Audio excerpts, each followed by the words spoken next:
Welcome to the Hourly Podcast. In today's episode, Nikki Rappaport, Chief People and Culture Officer at Call Your Mother Deli, discusses the unique culture and staffing challenges within the industry. She emphasizes the importance of flexibility in scheduling, the significance of core values, and the strategies used to maintain a strong company culture as they expand. Nikki also shares insights on individualism within the workplace and her own journey starting out as a dance teacher. Enjoy. This episode is brought to you by JoJo, an AI virtual recruiter powered by Sprockets. Designed for the hourly workforce, JoJo works 24/7 to source, screen, and schedule interviews with the best applicants for your business. JoJo helps reduce employee turnover and time spent hiring so you and your team can focus on other important tasks. To learn more, head to sprockets.ai/JoJo. So Nikki Rappaport, welcome to the Hourly Podcast. Thank you. It's great to be here. Yeah, so for those in our audience that don't know you or the company, give us an overview of what you do. Yeah.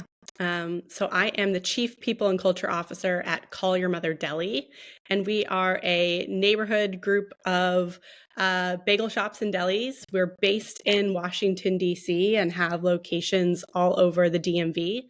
And we also have locations out in Denver, Colorado as well. So 15 locations and growing, awesome bagel sandwiches, great vibes. That's what we're all about. Love it. Love it. And I am from New York, so I'm partial to New York bagels. How does it compare to those?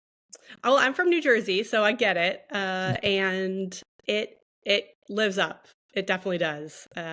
Not only just like single bagel and cream cheese is pretty excellent, but we're really known for our interesting sandwich combinations, our bagel sandwiches, lunch sandwiches. So we load it all up in there, and it's pretty awesome. Yeah, that's fantastic. And talk to us a little bit about the staffing at those locations. I suspect with having a bagel shop, you're up very early, which may pose some problems or challenges. Bring us through just how many people you typically have at each location, what's the total size of the employee count, and some of the challenges or unique things you may have from running bagels. Yeah, sure. So we total have about 350 employees, and at each shop that's looking on average about 15 team members plus 2 managers. And yeah, we need to hire people who love an early morning. But the great thing about that, about being a bagel shop and our hours in hospitality is that we have hours styles. So while many of our locations open at 7, they close by 3, and people can be home with their families and or having a second job, and that really is really nice for everybody. Yeah, what do you see for a second job, right? So I talked to some operators that they operate bars or nightlife or something along those lines, and they actually find that over 50% of their workers have a morning shift somewhere else, at like a Dunkin' Donuts or Call Your Mother Deli.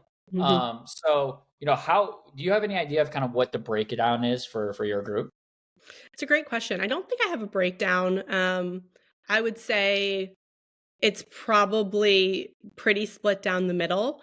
And that's really because our schedule allows that.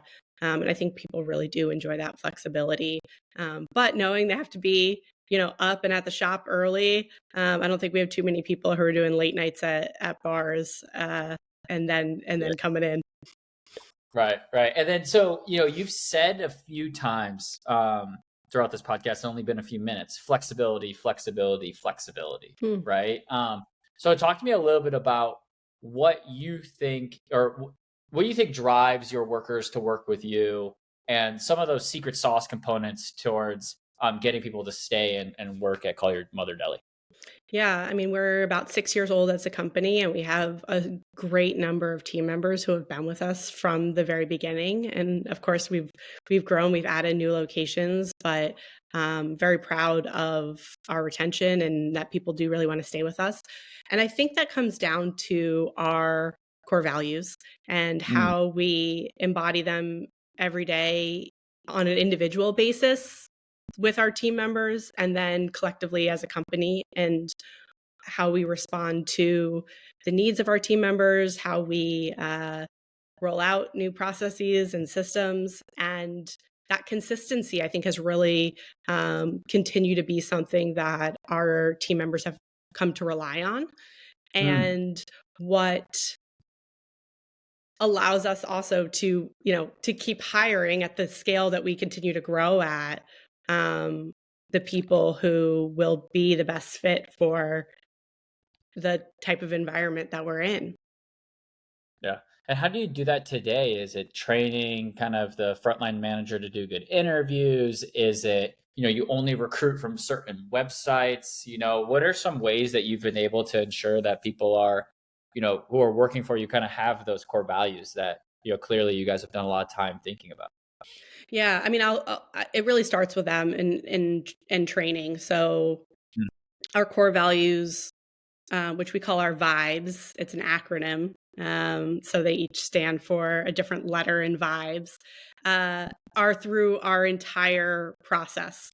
And from hiring and interviews, to our performance management with our team members, to just our general coaching conversations and how we do things every single day.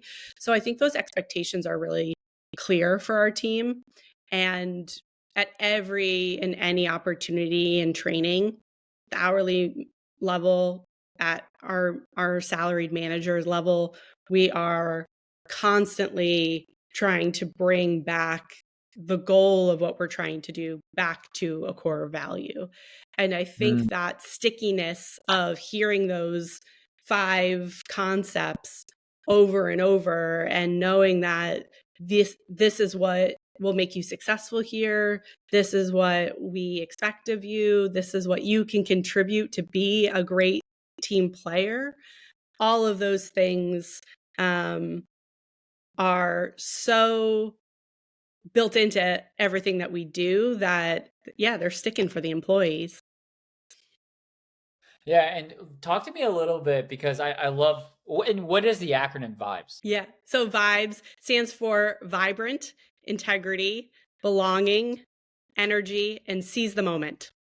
Oh, I love those. And so when, we talk a lot at this podcast, of course, because it's so synonymous with people and culture, is talking about core values, but people distribute kind of the core value news and philosophy differently across the location. So with yours, what are some examples maybe of making sure everyone knows that that's who you are and that's what you stand for? Is it, you have them, some people paint them on the walls, some people state them at the beginning of every single team meeting. What are some ways that you make sure that people know and people follow it? Yeah. Well, first of all, it's a part of our orientation for all new team members. So they get a course on it in our learning management system. It's on their, as part of their orientation on first day.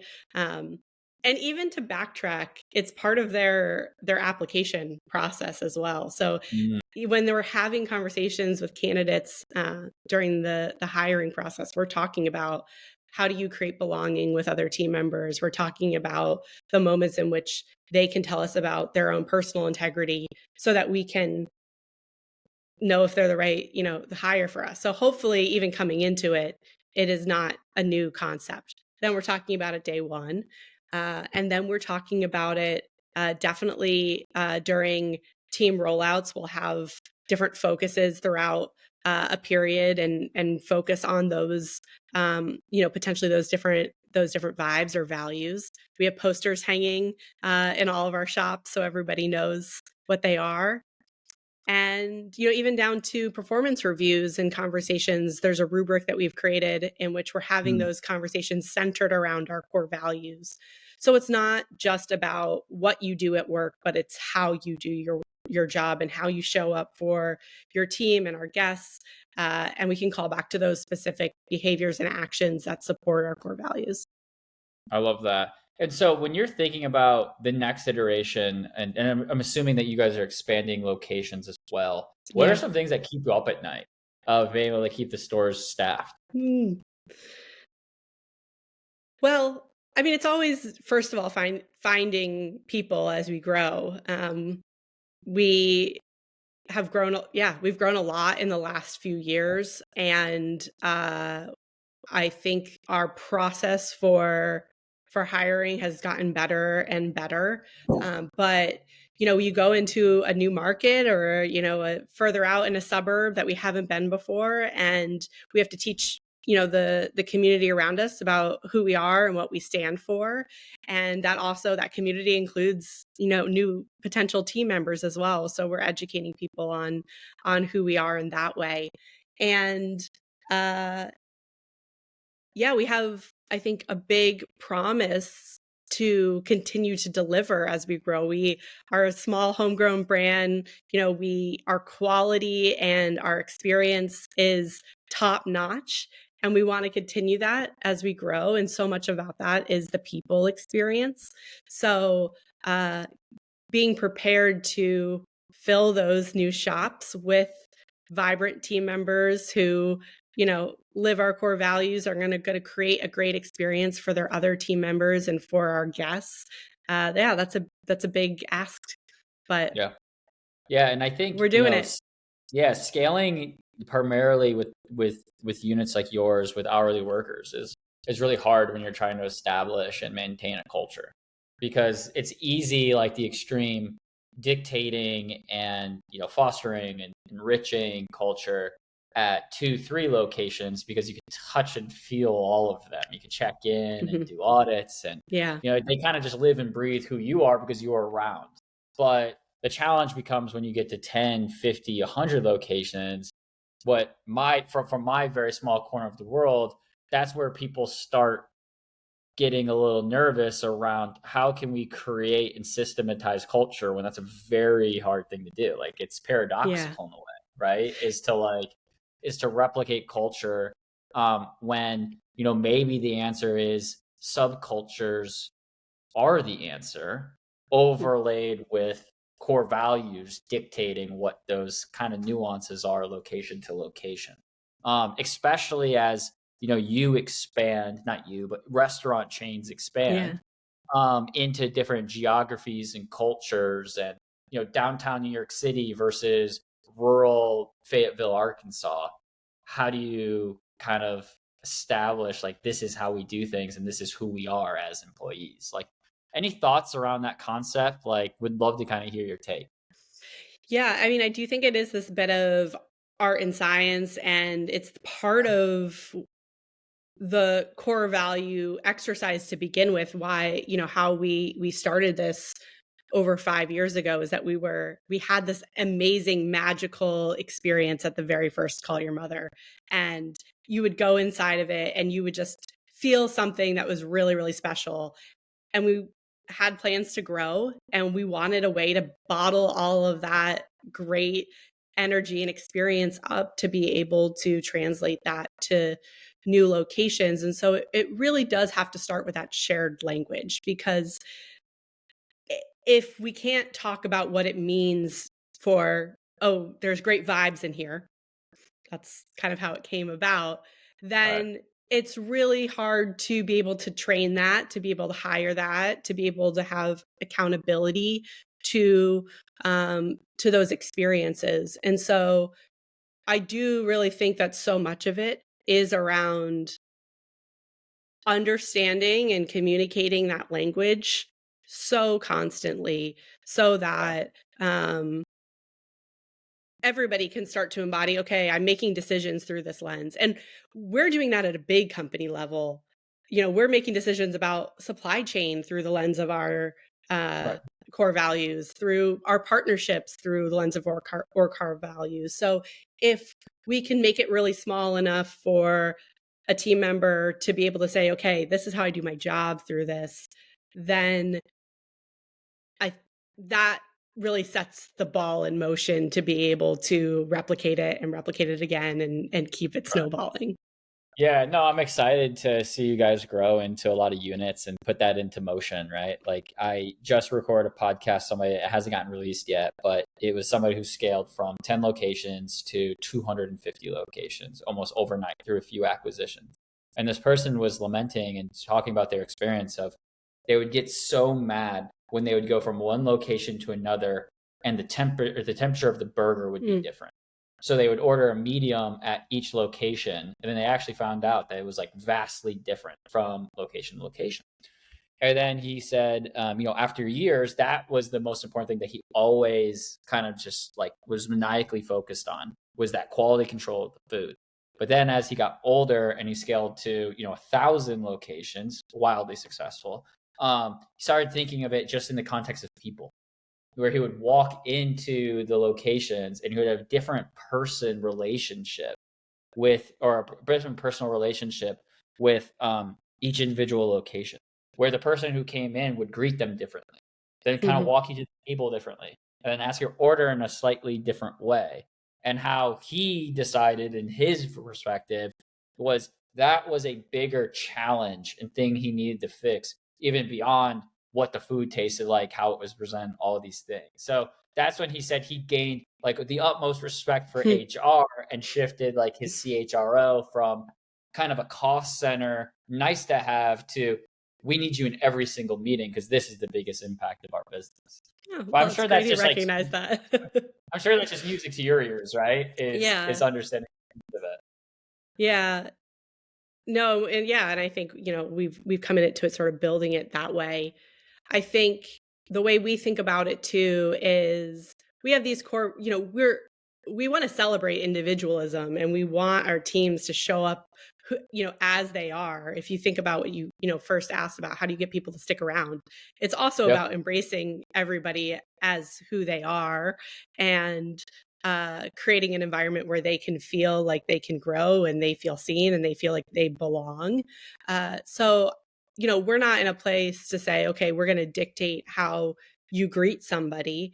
Our core values, take vibrant, for example, is you can be vibrant in so many ways. You go to any one of our shops, you're going to experience our teams and how they show up vibrant in, dozens of different ways. And that's okay, as long as they have that spirit to be able to deliver our core values, deliver a great freaking experience to our guests.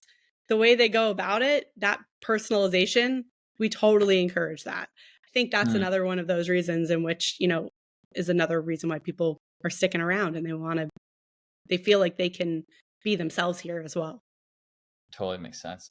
Okay, so we are coming up on time. We're only supposed to speak for 10 minutes, but we're at 17. I think it's just a function of a good conversation. But the last question is always the same at the podcast is, what was your first hourly job? And were you fired from that job, or did you leave gracefully? My first hourly job was a dance teacher. Where in the country? In New Jersey, and where I grew up. I taught dance for summer camps. And I left because I went to college, so I was not fired from it. It was a great job. Honestly, wish I still had the ability to do that job. I love it. I love it. But if somebody wants to learn more about you or the company, what's the best way to do that? You can check us out, callyourmotherdeli.com. I would highly recommend following us on Instagram. Our content's really fun. And I'm on LinkedIn, Nikki Rappaport. Awesome. Well, thanks so much for being on the podcast. Thanks, AJ.